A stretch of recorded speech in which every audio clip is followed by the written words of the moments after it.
Good morning मित्रांनो. आज माहोल आहे म्हणजे मस्त थंडी पडलेली आहे.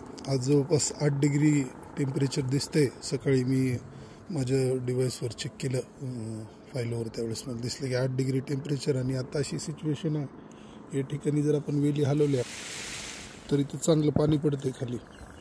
सो वातावरणाच्या चॅलेंजेस आहेत सायझिंगला, की टेम्परेचर डाऊन असणं म्हणजे जे नाशिक साईडला असतं की बाबा फार जास्त लेट ते जात नाहीत, कारण की टेम्परेचर फार जास्त डाऊन होतं.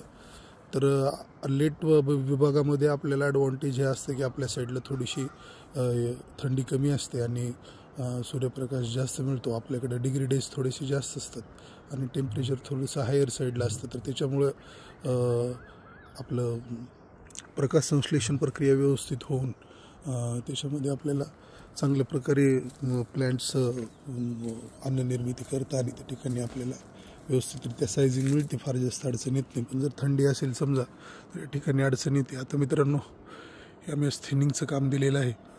माझ्याकडं लोड मापत आहे असं मला वाटतं, मापत आहे माझ्याकडं लोड, आणि गळ पण बऱ्यापैकी झाली आहे असं आम्ही बोललो. पण त्यांचं म्हणणं होतं की बाबा एवढे तरी चार्जेस सफिशियंट आहेत. त्याच्यामध्ये फार जास्त थिनिंगचं काम नाही आहे ॲक्च्युली. पण आता अशा गडांमध्ये याच्यात तर म्हणजे कसंच थिनिंगचं काम नाही आहे. सो हे ऑलरेडी व्यवस्थित गळ झाले, फक्त त्याचं शेंडं मारायचं काम आहे. पण अशी सिच्युएशन आहे, तरी पण समजा हे प्रतिवेल 10 रुपयांना पण काम दिलेलं आहे आणि हे करून घेतो आहे आपण आता.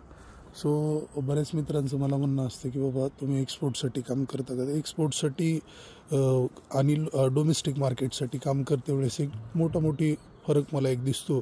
तो हा आहे की बाबा आपली थिनिंग कशी आहे, कारण एक्सपोर्टसाठी त्यांना ठराविक मापामध्ये बंच लागतो, व्हेरिएशन नाही पाहिजे त्यांना बंचमध्ये, आणि प्लस त्याच्यावर रोग किंवा कसल्याही प्रकारचा डाग नाही पाहिजे.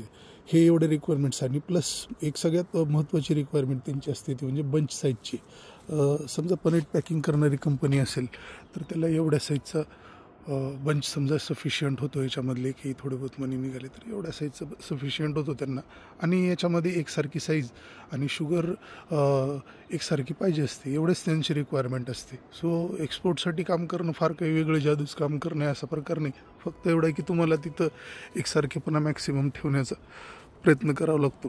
सो काही घडं जे आमच्या पुढचे आहेत त्याच्यामध्ये थोडंसं जास्त सेटिंग पण आहे. सो अशा घडांना आम्हाला थिनिंग करून घ्यावं लागेल व्यवस्थितरित्या, आणि ते मोकळे करून घ्यावं लागतील. सो त्याच्यामुळं काय होईल आपल्याला की ज्यावेळेस पण एक्सपोर्टरला साईज वगैरे सगळं पसंत पडेल, त्याच्यानंतर बंच साईजसाठी इथं काही आपल्याला इश्यू होऊ नये. आणि प्लस बंच साईज जर आपण छोटी ठेवली तर बेरी संख्या कमी राहून आपल्याला त्या ठिकाणी साईजमध्ये व्यवस्थित मदत होते.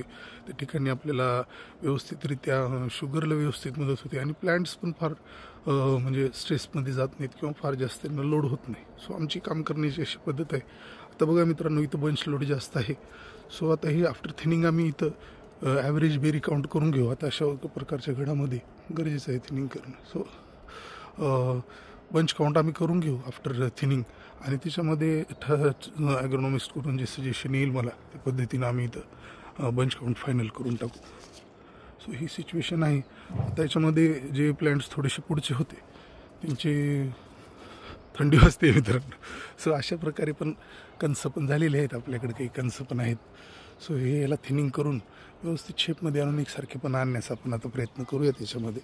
सो आज थिनिंगचं काम आहे मित्रांनो, त्याबद्दल मी छोटा व्हिडिओ मी बनवत राहीन. थँक्यू.